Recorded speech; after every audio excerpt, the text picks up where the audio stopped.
जसं की आजींनी सांगितलं त्या आपण खेडेगावातून राहून आलेलं आहे. त्यांचं बऱ्यापैकी कुटुंब आहे. त्या कुटुंबात तुळशी आहे. तर आजी पहिल्याच्या काळात आणि आताच्या काळात जसं तुम्ही बघाल तर काय तुम्हाला बदल असं तुम्हाला येतो? पहिल्यासारखं काय नाही.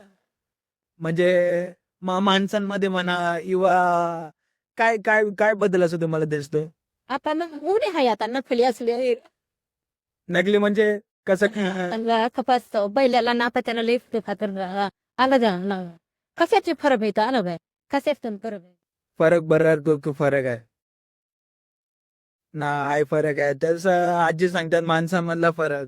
जसं हां, फरक आहे. बऱ्याच गोष्टींनी पहिल्यासारख्या राहिल्या नाहीत गोष्टी अशा आजी म्हणत आहे. बस थांबणे एक शिवर्डेकडून गावले इकडे थांबली आहे. आजीचं म्हणायचा दृष्टिकोन की पहिल्या माणसाला माणुसकी होती. आज नाहीच की माणुसकी तशी बघायला भेटेल. कारण आता बसमध्ये आम्ही सीटवर दोघं जण बसलेत. पण मगाशी अशी वेळ होती की माणसं मध्ये उभे होते लाईनमध्ये. तर आजींनी अजून एक व्यक्तीला बाजूला बसवलं. म्हणजे आम्ही दोघात सीटवर तिघं जण बसलेलो.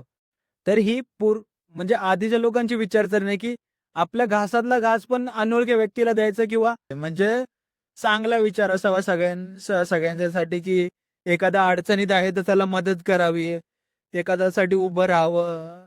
असं म्हणजे आता पण आहे बरीच जण असे विचार करणारी आहेत. पण आजींच्या दृष्टिकोनाने बराच बदल झालेला आहे. आणि तर मित्रांनो भेटू नवीन व्लॉग घेऊन.